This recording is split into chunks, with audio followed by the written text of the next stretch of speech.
As above, so below.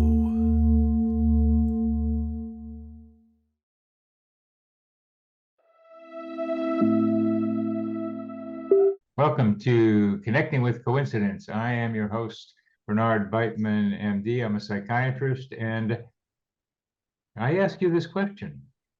Are you experiencing lots of coincidences and feeling isolated and having no one who wants to hear them, or they think you're a little crazy or just not interested?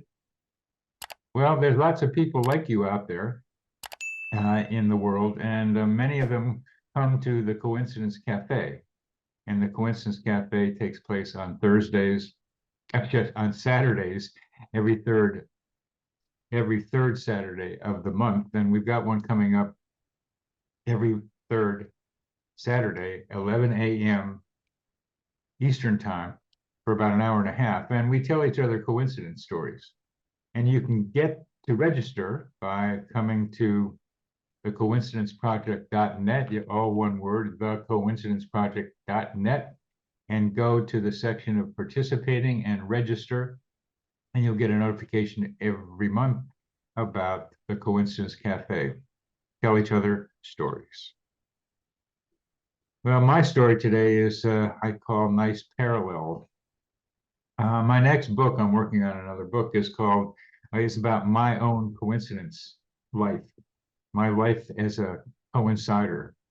And I started back when I was 8 or 9, and there's lots of them, and they keep coming and going. And looking at them over time now, having them all in one place like this, I get to see patterns that I might not have seen before. Now, one pattern that I kind of knew about, I called going to the monkey bars and playgrounds, going from one bar to the next, to the next, to the next, and swinging like that. But that's kind of static and kind of metallic. So I started thinking about maybe swinging from vine to vine in the coincidence jungle. And that requires thinking that you're on one vine and you're swinging ahead, and there'll be another vine there. And then you can rest on that next tree and then go on another vine. Well, I like that metaphor, and I see it more clearly in my stories. And a few days after seeing that more clearly, I was talking to one of our donors, and she told me that she imagines her synchronicity experiences of being on the monkey bars in the playground. And I said, well, I haven't heard anybody tell me that one. And because that's what I thought. And she said, well, yeah.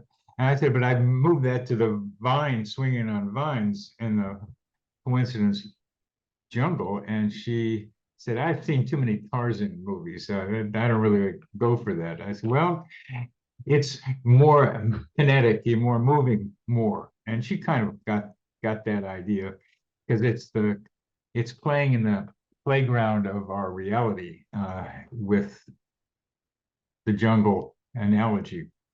Well, I'd never, as I mentioned, had someone else recognize this pattern in their coincidences. And I'm glad Ann and I have this basic pattern in common.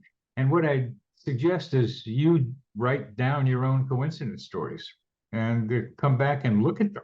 And you'll see some patterns of yours, that you have a fingerprint of style of coincidences. And I think they'll tell you something about yourself, a little bit like what astrology might tell you about yourself. And that will be what we will be talking about today, among other things. And our astrologer person today is Christine Page, a physician known as a mystical physician. And she's been a pioneer in the field of healthcare for quite a long time, doing things that other people don't do. And that includes physicians talking about astrology, not the usual thing. She's an author, a gifted intuitive, and an international speaker.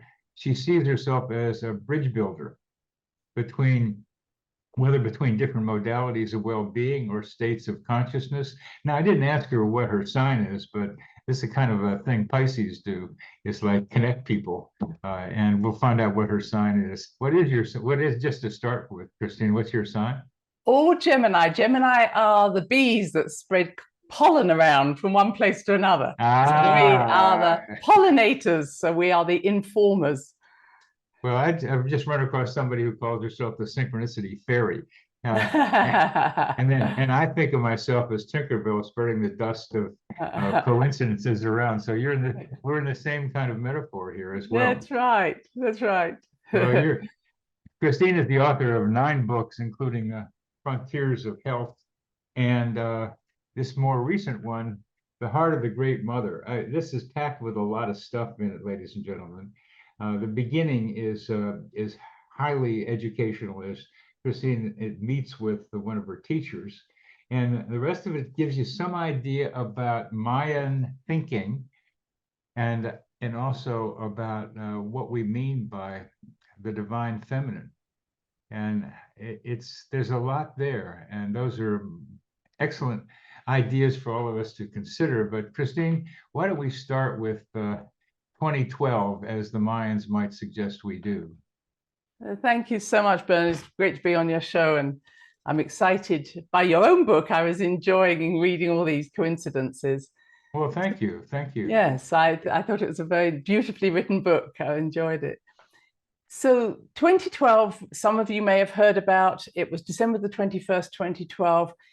It was seen as the date, according to the Maya, of the end of a 26,000-year cycle. Some even talked about a 52,000-year cycle. And that's why, if you knew about this date, people talked about the end of the world. And the Maya said, no, we weren't talking about the end of the world. We were talking about the end of a cycle. And really, that's how they saw it.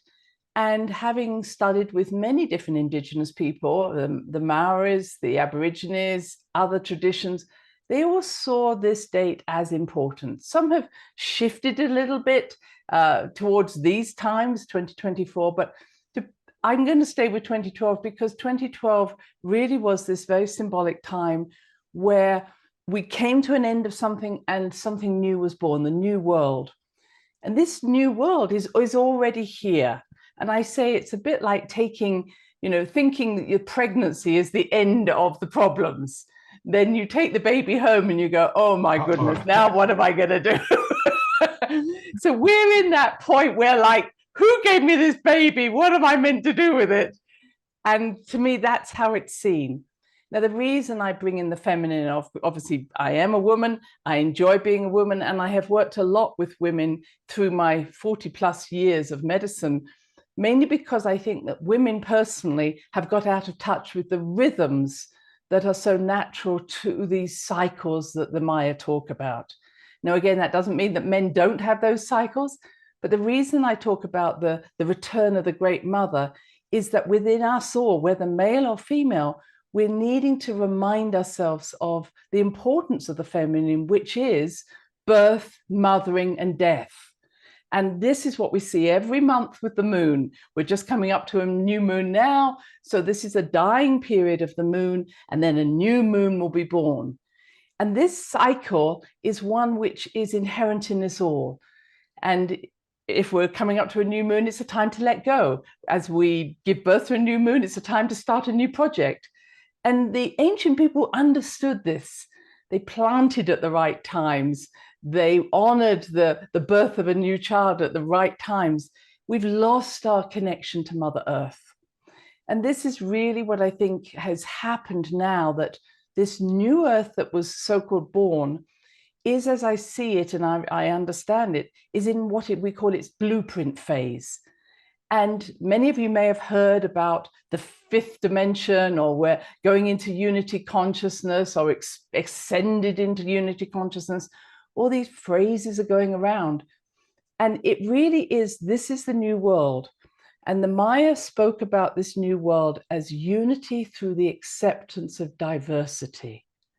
And that was such a powerful statement. Not unity, let's all think the same way, through the acceptance of diversity. And I don't think anybody out there is unaware that that's what's going on in our world today, but we're not finding the acceptance, we're going into polarity. So this unity through the acceptance of diversity says we have to end polarization. And astrologically, Pluto, which is a very big planet, it is a she. Pluto is actually the goddess of the underworld, not a god as the Greeks and Romans wanted to make it be.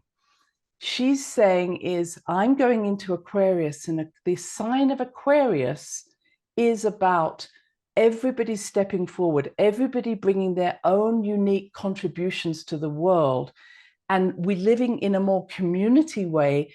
And we move away from the age of Pisces, where we had a leader, a messiah, a guru, where everybody followed this one person. And that's why we're seeing really the breakdown. Pluto is breaking down these old institutions that were set up in a hierarchical way to bring in a much more Aquarian way, where it's not about one leader. Everybody is a leader, everybody's a healer, and everybody has to be accountable for what they're contributing to the community.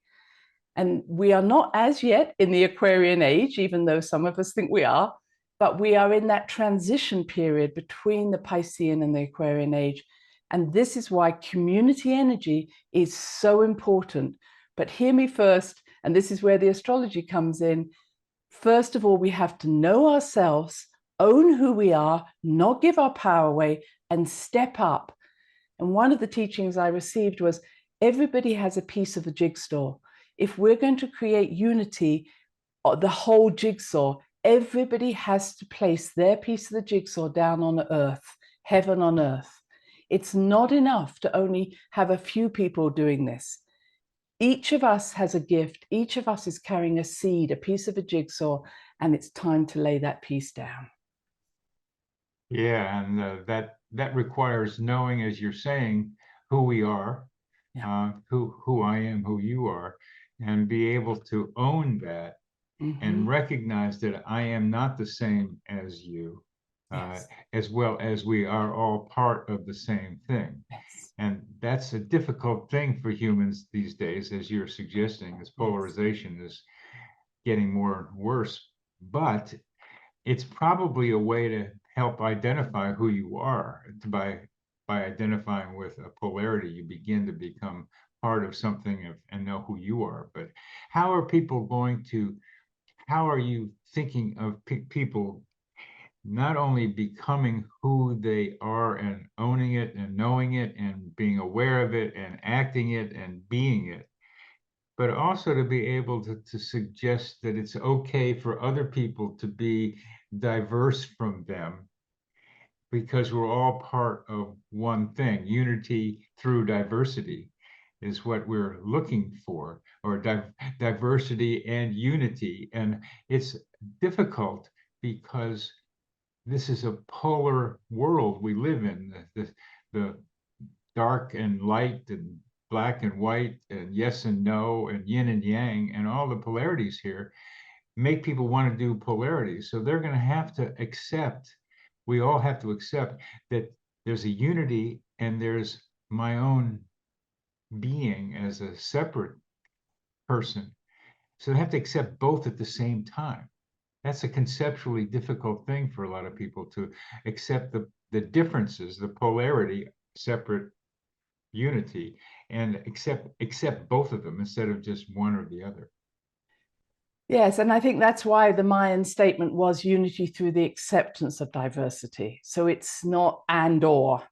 And, you know, even though we are understanding these polarizations, the quality that's always been in every indigenous energy, and that's why I talked about the Virgin Mother Crone, you could look at many different systems, it's the Trinity.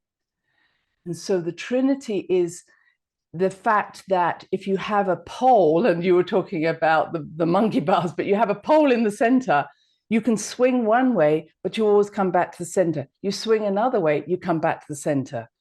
And we've forgotten that centerpiece. This was Ma'at in the Egyptian tradition. All the traditions have this energy that holds the center, that feeds. This is how they see it. The feminine, or this mother energy feeds the polarity, but it feeds the mother back through its experiences. And that is such an important image right there.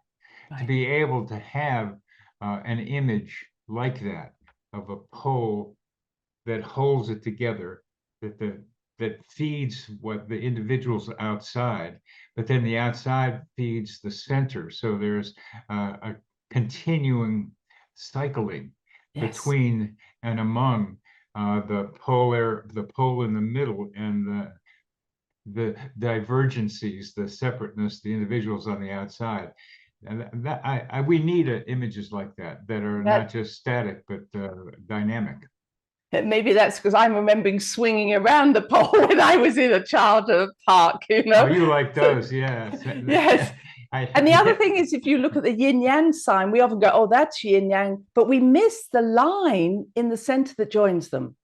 So every, old cathedral that I've studied in Europe always has two windows at the side and then a bigger entrance place that looks the same, but is in the center. You always get the Trinity.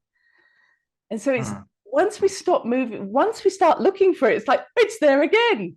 Yeah, and 3 has been coming up a lot for me lately. People have been jamming it into my mind that 3 is a big thing. Yes. Let's just mention the yin yang thing that I just realized. Besides that, there's yin and there's yang, and of course there's the opposite is in each. So there's a yang and the yin and the yin. The eyes are there, yes. But I didn't realize that this line between them is a dynamic line. Yes. So even though it's seen in 2 dimensions, it's 3-dimensional in that it's a flowing back and forth between the yin and the yang that serpent-like movement suggests. Yes, exactly. And even if you look at the moon, if you ever get that chance, especially if you're looking just after the new moon, you see the dark moon and you see the slither of light. So you see the slither of light, the dark moon, and then the light gets larger and then the dark gets larger. But what contains them both is the circle. Yeah, that's good. That's good. Yeah, that's good. This is where we need to understand. So it's that part of ourselves. We could say it's our triangle that says, okay, I am this and I'm this, and I can see them both from a place of my heart or my third eye. So I'm saying is, when we observe ourselves, we go, oh, look, I can go there and I can go there, and I am both of those. And that is what we have to be able to do. I am both of those. Yes. Unity through the acceptance of diversity. Yes. And diversity through the acceptance of unity becomes the other side of that, where it's that everybody's diverse, but they're part of the whole thing. And there's a back and forth going. Now, these are important ideas right now, especially in this polarized world where we are committing, in my view, a slow suicide by ecocide, by destroying our environment and therefore ourselves. But we'll leave that for maybe another discussion, but it's an important one, and I'm very much tuned to it. But let's now see if we can segue from the heart of the Great Mother to astrology. I'm happy to do that. And I'm just going to slip this piece in, Bernard, because I know that's important. In part of that meditation I wrote at the beginning of the book in the desert, and my wonderful teacher wiped the sand clean of the past. So this is really what 2012 meant, was, okay, we're wiping everything clean. Now, what do you want to create in this new world? And that's what we all have the opportunity to do. And again, I'm going to come to the astrology with that. I said, well, why wouldn't everybody want a clean sheet? He said, when this happens, 40% of people will immediately fall asleep because they don't know how to have choice. They want someone else to tell them what to do. 40% will immediately recreate what has just been swept away. 20% will be confused because they now don't know what to do, and 5% will get it. 15% and then 5%. And what I want to say is, ever since I got those figures, I'm seeing that over and over. We see perhaps if I've got a client and you say, why wouldn't you're being given the chance to change your life, they go, oh no, I go back to that old way I've been in those relationships. So for us to step into a new way, for 40%, it's like, no, we stay with the familiar. And that familiar means that even when there's a coincidence or a synchronicity, as I might call it, or whatever, it's like, yeah, but I'm going to go this way still because this is what I know. 40% will ask me or ask you and say, what shall I do? And it's like, follow this truth, follow what's coming. 15% will get confused, which again, is like, wow, tell me how I can change and become myself. And 5% will get it. And I always like to just remind myself that I've got that 40% in me.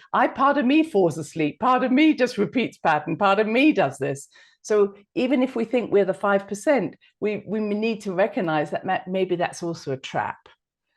So that idea that at this moment in time, you see, after 2012, we're now in 2023, we're watching people fall asleep. I'm watching people say, tell me what to do. Let me have all my computers in my house so I can be told what to do. Or maybe I'm going to just keep repeating old patterns. No, you can't tell me there's something new. So this detachment or unattaching ourselves from old paradigms, which you and I understand are old belief systems, is the hardest part of this. Because those belief systems keep us doing something over and over again, even if it's painful, even if it's not what we want. So my journey has been about helping people, because I've always been intuitive, and I will say it's only that I've always known and could see energies, and I've always been able to connect with spirit. I teach intuition, and I teach it from a place of saying that there are what I might call coincidences or synchronicities, like the universe, your inner guidance, your soul wants you to fulfill yourself, to become all that you are. To express that jigsaw piece on the ground, and that it will send us signs to help us to do that. And I describe it like the feather dropping, or just, so many signs come into our life. But having taught intuition for so many years, I remember a woman telling me, she said, 5 years ago, Jesus came to me in a meditation and gave me a pen and told me to write. And then this woman said to me, so what do you think I should do? And I'm like, if Jesus has come all that way to tell you to write. And that's what I find, that stuckness that I'm describing is so common. Everybody is psychic, everybody. I've worked with thousands, millions of people, but we don't follow through on the messages we receive. And that's the piece that our stubbornness, we hold on to what we think is the truth. And, I'd say, who do you need to come to tell you that you're okay? Now do it. So we often look for confirmation of, am I an okay person? Of course you are. Now just get on and live that life. And that's where astrology comes in, because we get the gift of being able to say, as I like to say it, at the time of that first breath you take as a baby, you breathe the energy of the planets onto Earth, into your body. You breathe in and you say, these are the archetypical energies I'm going to work with this life in these particular signs, in these particular houses. And having, again, worked with astrology for 50 odd years, I really trust it. And I use what we call tropical astrology rather than sidereal. But I can look at someone's chart and I can hear their story, and there it is in the chart. So if I let's just pause a little bit. The 40%, those are numbers that I perk up and try to listen to. But the basic idea for me and for our listeners is that people tend to be stuck in old patterns and they're familiar, so they stay with them because they're afraid of change. Change tends to be difficult. And then the other 40% and 15 and 5, we are all of them. But the basic idea that we are doing here is that don't fall asleep so much. Have the courage of the belief that you have something to offer, that you are something that's special, you're unique, and you have a part of the puzzle that will help us survive and help us thrive is the idea. That's right. And then you mentioned a very wonderful metaphor again, that when you take that first breath, you breathe in the archetypes of the moment. Yes. And the synchronicity is about the things happening at around the same time, not always, Yes. but your mind and what's happening around you. So here, the first breath I'm breathing takes in the surroundings, archetypal surroundings, and it's a wonderful image that parallels what many synchronicities are between self and environment. So I think it's another beautiful picture that you're painting here. And so I breathe it in, and there are different forms of astrology. You have yours. So let's now venture in to astrological discussion for our audience and for me. Okay, and just to say the form I use is the typical form. I just wanted, for any astrologers listening, I just wanted to say I use what most astrologers use, let's call it that. So everybody has the same planets, and it's interesting that we could only see so many planets. It's kind of an interesting philosophy that up to a period of time, we could only see so many planets. And the time when we started to have telescopes, we discovered Uranus. And Uranus is about new discoveries. So it's almost like, did Uranus discover itself by producing a telescope? And that's what we kind of see, because we can't see Mercury, and yet they called it Mercury, and it's silvery, and we've always seen it as light liquid mercury, liquid mercury as a metal. And then when we saw it, went, oh my goodness, this is a very fast energy, fast speaker, which rules Gemini. So it's interesting that almost like we name these things, or they name themselves, so that we could then see them. So it's a very interesting way of looking at it. Well, the metaphors are really fun, and here they match. Yes. The sense of it and the actuality of it match. Mercury and Uranus, yes. Or Uranus is like it helped discover itself. It is, and we're on a tilt. Our planet is on a tilt, 23.5 degrees. Uranus is on a 90-degree. It rolls around, so it does everything unusually. And that's what Uranus is about. Where are you unique? Where are you unusual? So it helps us to understand, if we look at these things, that Venus is yellow. And it's always in the sky. It's either in the morning sky or the evening sky. But it loves the sun so much, you never see it in the middle of the night or the middle of the day, because it follows the sun with its love everywhere it goes. So you only see it at night and the morning. Interestingly, the ancient people, I just say, they saw Venus in the night sky, and then it disappeared and it came back into the morning sky. And it was called light of the morning, which actually was the word Lucifer, lux e fur, the night of the morning. So the word Lucifer actually came from Venus reappearing out of the underworld after a period of time. Wonderful story. Well, this is the poetry of the stars we've got here, at least the planets. That's so. Please keep going. This is a wonderful introduction to astrology. It almost humanizes them. Well, I hope so. And it has a yellow. It has this energy that allows us to see it. So I'm saying to everybody watching this, listening to this, watch for the morning star, and watch for the evening. And they're not stars, as my husband, who's the astronomer, always says. They're planet. It's Venus. So if you see something bright in those times, it's Venus. So then everybody has all of these. And then we found Chiron. And it's very interesting. In 1977, we added Chiron to the list. And Chiron is an actually asteroid. So there are many asteroids in the sky, which are pieces, we think, pieces of broken down planets. And some of those come into our Earth, and we call them meteors and meteorites. But Chiron was discovered about 1977 and added to astrology. And that's where we're wounded. So it's very interesting that somewhere around 1977, we decided we needed to work with our woundedness.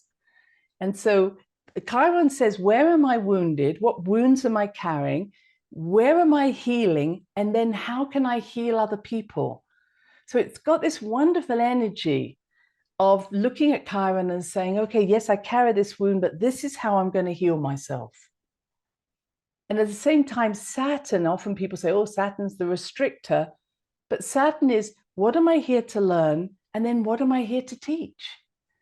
So there's nothing negative. Where am I transforming myself? Where am I becoming unique? So that's the planets. Then you have, what about Mars? And Mars, of course, is passion. So Mars is our passion. I'm glad you mentioned it. You can see it in the night sky. Of course, it's one of the ones we could see without a telescope. And on a clear night, and I live up in the desert, so I can see it, it's red. So interesting that we see Mars as passion and fire, and it's, rules Aries, which is about war. And there it is, it's red. And in our chart, it's 80% of our energy. That's how I see it. So if I aligned everybody by their Mars, they're more likely to be similar than if I aligned everybody by their sun. Now that's that is a very interesting description. My Mars is in Taurus. Okay. And my own my planets and signs tend to be water. I'm a Pisces with a Cancer rising and a moon in Cancer Leo, more on the Cancer side than Leo. And my parents were Pisces, each of them, and my brother a Cancer. So I like to say I was raised in a puddle. Yeah.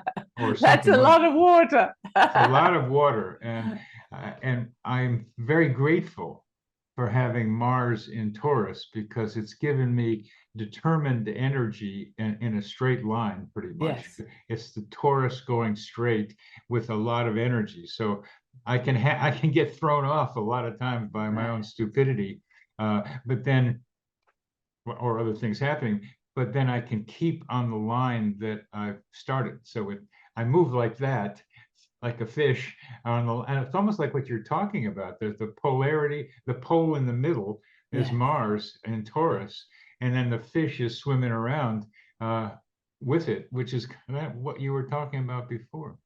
And of course, Taurus, the thing about Taurus is it's very generous, very off, it gives everything, but it also needs security. And I like to say about Taurus is they will, my husband has Taurus rising. He will give you, sweets. He'll always have something, but you'll never, he says, you'll never know the sweet I'm hiding from you, because that's mine.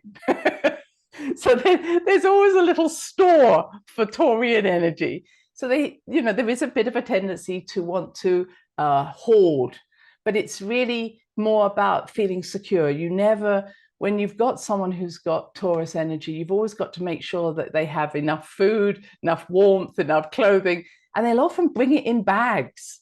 I can often tell a Taurus going on holiday because they've just taken that spare this just in case, and this and just in case. So it's fascinating looking at all these different signs.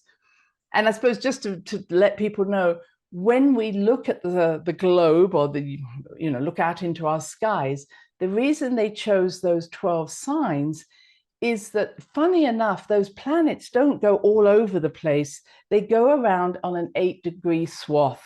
So they roll around like a slightly warped CD. And when you look out to the sky, they chose only the constellations, the stars that were behind those planets. So you don't have anything in front of the what we call the Great Bear, Ursa Major. So you don't see anything up there. So we only use those 12 signs. That's how they decided on this. And that's why we talk about those 12 signs, and those 12 signs, and we say those stars never move. Well, they do, but from our point of view, they rarely move, but the planets are constantly moving around. And that's how you get the planets in a sign. So that's how it works. You get a planet in a sign, just to be able to start that. As I mentioned, I have Mars in Taurus, and Mars is a planet moving on this disk that flops around. Right. But it's all around. I mean, all the planets and the sun and the moon are all like on this thing from when we look out. They are. We kind of have made this. We've made ourselves important because the sun, of course, we're all going round the sun, but we've made ourselves, that we are the center of the universe. But you're right. Basically, all the planets are going around the sun at varying speeds. That's why we say Mercury is very close to the sun, and therefore it whizzes around in, I think, 88 days. Whereas Pluto takes 250 years to go round. It's on the outer edges. And this is how we see it. That's why Mercury and Venus in your chart are often in the same sign as your sun, just because they're very close to the sun. And mine's Aquarius. I'm a Pisces. So it's you only have 3 signs that you can be in when compared to what your sun sign is. That's right. That's right. So you're always going to find them very close. And Mars is but Mars is further out, etc. And we say the outer planets are much slower moving, and we call them more generational. So, for instance, let's say Uranus takes 7 years to go through a sign. So you get this generation, who look back at the last generation and say, "Oh, you idiots! You should be like this. We're so outrageously different." And that's what happens, because Uranus is always about, wow, let's do something completely different. So each generation looks back and says, that's a crazy system. How long does Saturn take? I thought it was 7 years. No, Uranus takes 7 years to go through one sign. Oh, so it takes sign. 84 years to go through around the whole thing. One sign, yes. So Saturn takes 28 years, in fact, 29 years to go around the whole. Okay. So if you think of Pluto taking 250 years, that's why you can see that's so large. But this is important for people. This is why you get this 7-year itch. Both 84 can be divided by 7, so can 28 be divided by 7. I'm just saying 7 is a big number. But if we come back to Saturn, people might have heard about a Saturn return. And so a Saturn return happens between 28, 29 years, depending on, again, there's a slight wobble in the Saturn's orbit. So it's always interesting to look at what happened to me when I was 28, 29, because Saturn is, again, it's like carries your blueprint. So in Saturn times, you're either starting something or stopping something. It lays down a new foundation for a new phase of our lives. And we do the same at 56. Well, it's about 57, 58 at the moment. And then again, around the 84 mark, etc. So Saturn is very interesting it kind of pulls us up short and says, what are you doing? Where are you going? Is this what you were supposed to be doing? And we can kind of go away, leave me alone, Saturn. But it's one of those times where we'll really be, a little bit punched to listen to ourselves. I learned, and please correct me, is that we can look at our life as a spiral, and Saturn in its 28 years, you come back to where you were at 28, at 56 and 28 become lined up with each other. That's right. That's right. Sometimes, unfortunately, we don't spiral, Bernard. That's the only problem. We go around in circles. Everything should be a spiral, but many a time, people will go, there I am again. We're repeating the same damn pattern. So you got to push yourself a little bit. You do. That's what I mean about just staying 40% of people recreating everything. And a friend of mine years ago, who was a medium, said he sees people coming in on the same one level of consciousness and going out on exactly the same level of consciousness. They never change. Okay. And the consciousness, just to be clear, is not about how many books have you read or how often you meditate. It's consciousness is how well do you know yourself. And for my analogy, the analogy I use is we are a beautiful flower, many petaled with a soul in the middle. And to know ourselves, we have to open all those petals and know ourselves. And those petals are open during our experiences. And just to be clear, this is how I see. So I have an idea, I pass it through that petal, which is what we call a subpersonality. Let's say my subpersonality is an author. Okay, so my soul says, let's write a book, and I create that book. That's what I do. But actually, the enlightening feature is for me to acknowledge myself as an author, or to acknowledge the wisdom that came from writing that book. It's not in the writing of the book, it's how did I know myself through that experience? Beautiful. And that's the piece that people miss. Beautiful. Beautiful. Consciousness is the level at which you know yourself. Yes. That's a nice phrase. And writing a book is one way to do that. And of course, I'm writing this book about my own coincidences. And Yes. okay, what? Yes. Yes. Saying what? Exactly. So it's a mirror of my mind, kind of like what some coincidences are, but it's self-created. But then you get to see the mirror of yourself when you write. And there's also all kinds of mirrors you can see. Synchronicities are often involved mirrors of your mind reflected in other people and what they say and what they do and the situations you run into, so that they're part of you out there. And that's what we're trying to help people recognize. That's right. That's right. That we're part of our environment, just like that breathing, that breath of that infant breathes in the archetypes. Yes. I have a couple of questions about rising sign. Can I just speak to, and I just to put over the message, our soul creates the world in order for us to know ourselves. As the Greeks said, know thyself. There is nothing out there except for what we have created in our world. Now, again, you might say, no, my mother exists. But if you all ask your siblings, how did you see your mother? You'll all see her in a slightly different way. So it's not the mother that didn't exist. It's our perception. And we perceive something or someone out there because we can only know ourselves through reference to other people. So what I say is if we have an emotional reaction to someone or something, we are meeting ourselves in the outer world, waiting to be integrated into our hearts. Good. Good. Good. And that's the only way we can grow. There's no other way. It's literally through those synchronicities, those coincidences, through those intuitive messages. And sometimes what people say is, yeah, that happened, but I dismissed it. The universe is saying, I've sent you this, so you know yourself. And so what I find in some people, they say, oh, this person, I'm really irritated by them. Well, they're another part of you waiting to be integrated because they're waking up at one of your petals that you don't want to see. So the way I always ask people is, what were the 3 words you would use to describe that person? Oh, they're arrogant, they're irresponsible, whatever. And then I ask, how easy is it for you to be full of yourself? Or how easy is it for you to be irresponsible? So what often we do is we meet people who have a part of us that we don't want to acknowledge, we judge, but actually they're trying to show us the part of us that needs to be open in order to know enlightenment and consciousness. That's good. I've just had some people that I thought were very good friends of mine because I had just met them. And then after a couple of weeks, they were very curt with me, each of them, it's a couple.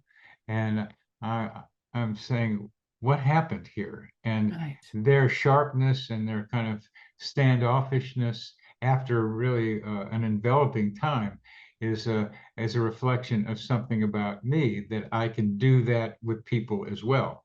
Right. And now that I've had it happen to me, what you're suggesting and I'm doing is like saying, how is this also part of me, how they're responding to me? Right. And it's an old pattern I've had of feeling close with somebody and then something happens. Right. And so that whole pattern is something that's a reflection of something about me. And that's what we can have a little bit of a discussion about how I'm a reflection of you and you're a reflection of me right now. But absolutely. And and I see in a chart, so we just come back to the chart, when someone has a lot of fire energy, especially again Mars, because it's a very prominent part in our chart. If you have Mars in Aries, Leo, or Sag, I often find that those people are a parent is violent or angry, and I'll ask them, how did you deal with this? And they said, oh, I had to hide, or I felt. And when I say to them, look, you brought into your life a person that would be a very excessive way you would want to deal with this fire. Now you can make a choice of how do I use my fire, but not in a destructive way. But what often happens with people with a lot of fire is they never tap into that fire because they're so scared of being aggressive. So if someone who's got a lot of fire in their chart, you've got a lot of water, they will often say, I was told so often, I'm too much, I'm too loud, I'm too big, quieten down. The sad thing is they never take back that fire and say, yes, I am, get used to it. This is who I am. So this is how I work with astrology as well. It's just looking at the elements like you're describing and saying, okay, how do you handle these big energies and how do you handle almost having no fire or no water? Because that's just as important. As I'm a psychotherapist too, and this is very psychotherapeutic, Yes. like that you're talking about. Yes. And I think these general principles are also the opposites. Their opposites are there too. Yes. And I know somebody and pretty close living with a person who was too much for me. She was too much for me. Yeah. And she needed to do something about it, but she wasn't going to. Right. Because she didn't see her impact on not just me, but other people. Right. Even though people would tell her, Yes. she's doing what you suggested, which is own her fire. Right. But there's a way of owning it that isn't destructive, and she hasn't learned that yet. But these are more psychological things that we can talk about, but they're pretty general. Well, they're not. They're very specific because someone who has got Mars in Cancer is very loving, but they can smother. So often people with Mars in Cancer smother everybody, and then everybody goes, that's too much. So it doesn't actually, each of the signs, like Mars in the Capricorn, can just be too much order, too much of something. So again, I love looking at a chart because I don't want anybody to say, oh, it's just this. I think every psychotherapist should understand the elements in someone's chart. Everybody should understand an astrology chart because it isn't general. It's very specific. And so some therapists do astrological charts in their patients. I hope so, because if, for instance, when you've got a lot of water in your chart and you feel everything, Cancer is always wanting to make everybody happy. Pisces merges with everybody, almost becomes everybody. That can be too much for people. Like, get out of my space. So, there's a lot there. But what happens with Cancer, Pisces, and Scorpio, the water signs, is they will feel people's unhappiness even before the other person's felt it themselves. So we always say about Cancer, they're the first people to hand someone a tissue and say, please stop crying, you're upsetting me. So many a time people's actions are based on a reaction that's coming from them trying to calm their energies down, but they don't understand that that's what's happening. So I say to them, stop, just feel into what's going on before you jump up with that tissue or you jump up with some advice. Why are you acting in this way? So again, I love astrology from that point of view. It's not that everybody's the same. It's really about saying, let's step back and try and understand the core of where this is coming from for you. All right.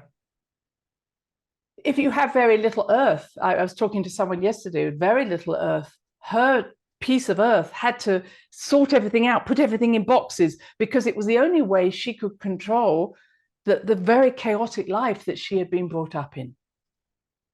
And so that's the fascinating thing, is like that you can't take that one piece of earth away because it's the only thing that she's holding on to, a bit like your Taurus, that's actually allowing her to survive. And I think that's why astrology is so beautiful. It's helping us in our work to say, wow, look at the core of who this person is, and how do we help support that so those other patterns, those other behaviors can calm down. Getting people to actually act on what you tell them is how do you manage that? Well, I think it's up to them, and then that's their choice. But I feel that it's often doing what I've just said, enriching what they are good at, enriching things that make them feel secure, make them feel loved.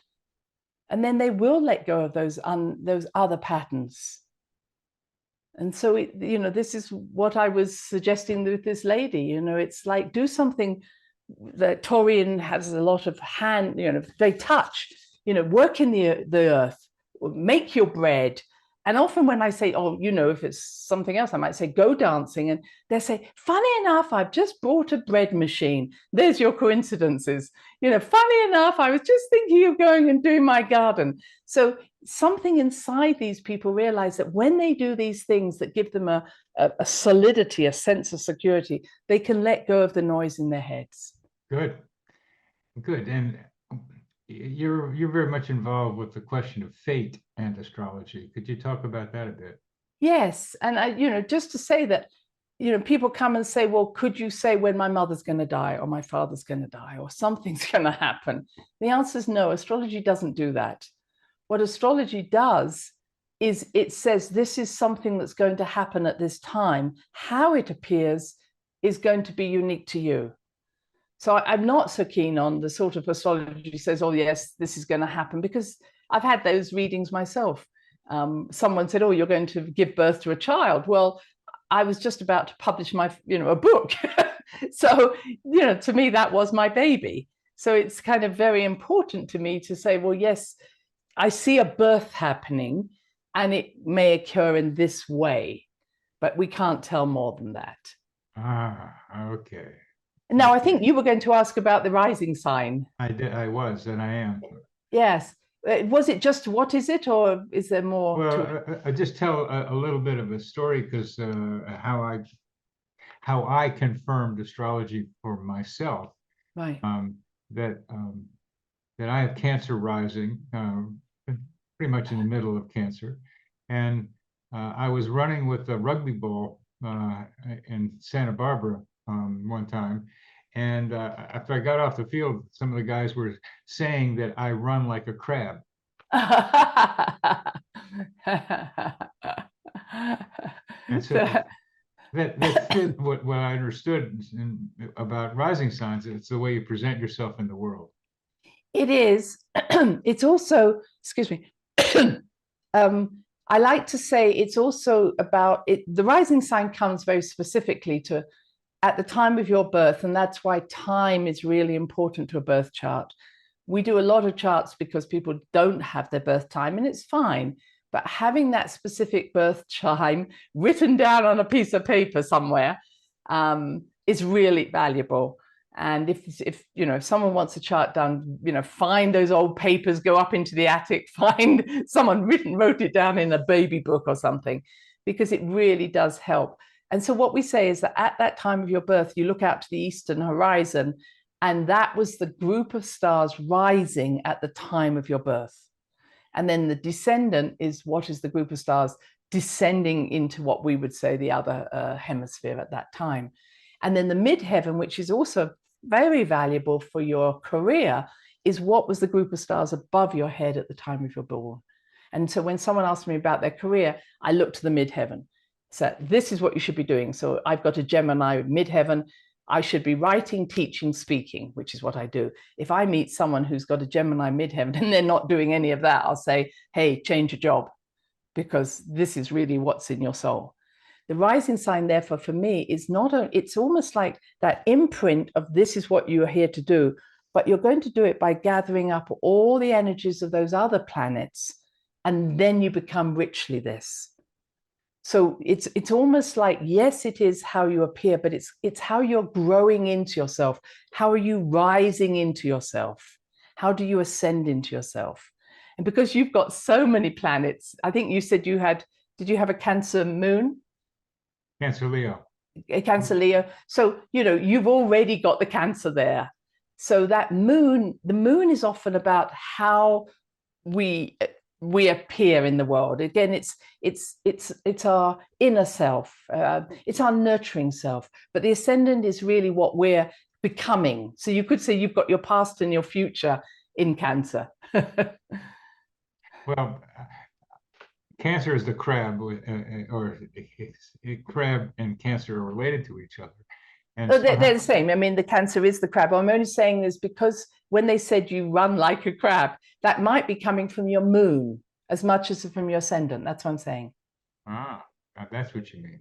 That's what I mean. So that's how it functions. So it could have been, both that they could have been alluding to. Nevertheless, I ran like a crab, however that meant astrology. Well, was that a good thing? Maybe that was a good thing. Did you win? Did you score more tries that way? I don't know. It's the only way I could run. So I did score tries and touchdowns in football, but it was the running style. It stole bases in baseball. So I tended to run, but I didn't know what I looked. I didn't know I looked like a crab. It was the only time I ever be able to hear that. When we were talking about the possibility of applying some of your astrological wisdom to the Coincidence Project, and the Coincidence Project is a sponsor of the Coincidence Cafe that I mentioned at the beginning, and it was incorporated in Richmond, Virginia, on April 14th last year, 2022. And not only can you do astrological charts for a person, but you can also do it for an organization. And that's what we're talking about, that you have put together some information that might be astrologically relevant and relevant to the way the Coincidence Project develops itself. Yes, and I can go in both directions. I will take that one that you mentioned, the Richmond one. But you wanted to do I'll do the other one just because they both are interesting. I think let's do the February 18th. February 18th. It's very interesting because the Mars is in Gemini at that time in the first house. You gave me 11 a.m. so I have that time. Yes. So it's almost as if the project is saying I am a communicator, which is fabulous. The first house is, so we have 12 houses. And they are dependent on that first date, which is the time you were born. And that first house represents the I am. I am a communicator. So it's fabulous. Mars in Gemini. And then I go around to the midheaven. And at that time, the midheaven was in Aquarius. The moon was in Aquarius, Mercury was in Aquarius, and Saturn was in Aquarius. And Aquarius is, I am communicating this synthesis of ideas, this big picture. I am bringing forward new ideas. And the moon being there says, I am actually coming from the future, you could say, to bring these new ideas forward. So it's a beautiful way of seeing this. Oh, I should say the sun was also in Aquarius at that time at 29 degrees. So the sun and Saturn there were, I am teaching, Saturn being the teacher. I am teaching these new ideas. And the sun at 29 degrees saying, these are really way out ideas, very universal, cosmic, conscious ideas that I'm sharing. So it just, for me, if there was this wonderful energy, and just interestingly, it ends up, just to finish, is the rising sign is actually Taurus. So it's interesting. It's almost like you're bringing heaven down to earth in a very practical way. And again, I'm using that idea. And interesting, you have Uranus in Taurus in the 12th house, which the 12th house is, we see as past life or energy that we've known about. Uranus in Taurus, and I just wanted to mention this, Taurus is very much about music, touch, taste, food. So it's almost like what this project is doing is helping people to feel, to bring themselves back in tune with themselves. And so it's not just knowledge, it's practical knowledge you're offering them. That's maybe the best way I can say it. What are you feeling? What have you touched? And in your story that you told right at the beginning, it was about touch. I was there with you, walking along those monkey rails. I was there swinging. So in your description, because you have that Mars in Taurus, you're bringing in a very descriptive way of actually doing this. I can smell the air. I can hear the music. And that's the way in which you are in this project, bringing heaven onto earth and really inspiring everybody to think big, but to think big and then bring this to earth. So it's a wonderful way that this project is moving.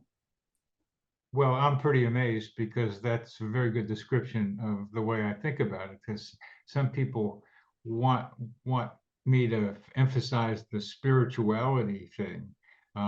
They and even you talk about the universe gives me this information, and I balk at that because I don't. That's not an explanation to say Right. the universe does it. It's like saying whatever you mean by God did it. It's a Yes. mystery. We don't know what it is, and I balk at that because I want to figure out how it happens, and Right. I want to bring down a model, for example, how telepathy works.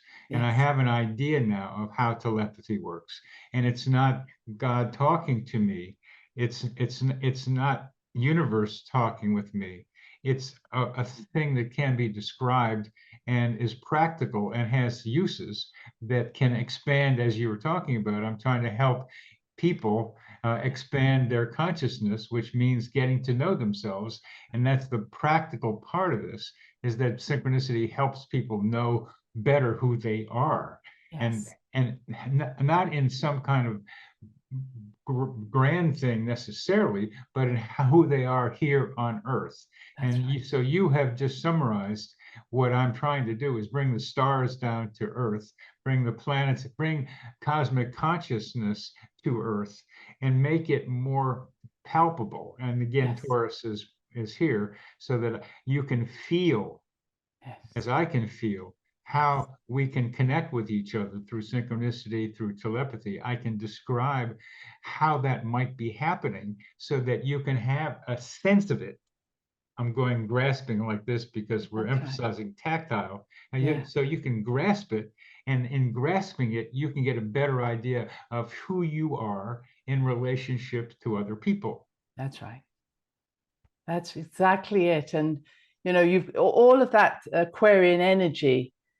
I always say Aquarians have a lot of knowledge, but it's no good if you can't translate it. So that you are a translator of information. I saw that in your book. It was beautiful.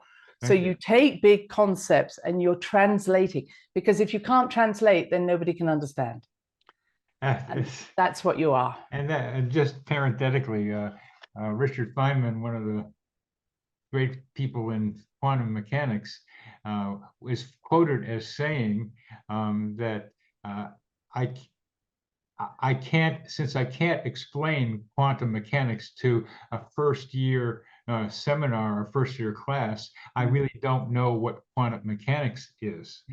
You have to be able to communicate it in a way that people who are relatively naive about the ideas but have some experience can then understand them. So I deal with finding out where people are in their knowledge about synchronicity, their personal knowledge, That's and right. then be able to add what I can suggest to their thinking about it, which includes making their own coincidence patterns, writing them down, and being able to discover it. And That's I right. wonder where in the astrology thing you might see for me and for the coincidence project that my emphasis, and I think I get it now a little bit, that I'm a Pisces who's like evolving into an Aries as time goes on.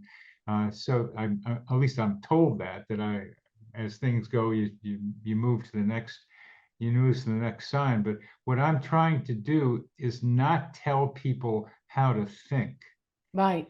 I'm trying to encourage them to think about what the coincidences mean to them with guidelines that I can suggest, like coincidences are not commands, they are suggestions that you might consider, but you have to operate with your own decision-making capacity so that I am not in the position of wanting to be, this is how you should think, except to say synchronicities, meaningful coincidences can be useful to you in your life. That I will say, but you need to be able to manage that yourself. Yes.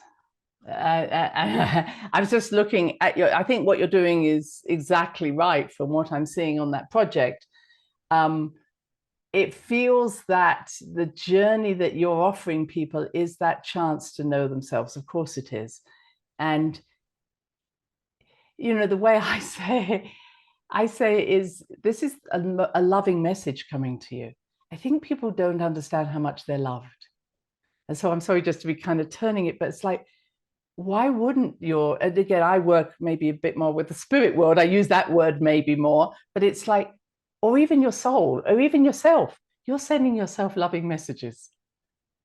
And it feels like, why wouldn't you want to listen to a loving message? So it's not that someone is telling you what to do. If this message is arriving, it's because you're loved. And I find that this lack of feeling that we're loved is so invasive throughout society. So many people feel unloved, unlovable, as you know, I'm not worthy. And the religion hasn't helped. It's put them in that sort of, you've got to jump through all these hoops before you're going to be loved. And I think that's so wrong. Everybody is connected. Everybody is part of the oneness. That's where I come right round to saying, the Great Mother created you. Whatever you want to call her, God, creator, source. How could she not love her child? How does she not want her child to return to her their fullness? So when we receive these messages, they're not punishments, they're not demands. They're just like, come home. I'm helping you to find yourself and to feel stronger and more confident in yourself. Beautiful. Beautiful. Well, I think on with that, we may as well say goodbye for today and for our discussion, because I think that's, if we were to sing a song, you just sang it. Thank you. You're welcome. It's lovely to hear what you have to say, Christine. So thank you very much for being with me today. Thank you for inviting me. Take care now. Bye-bye. This psychosphere is our mental atmosphere, like a hologram of cosmic consciousness.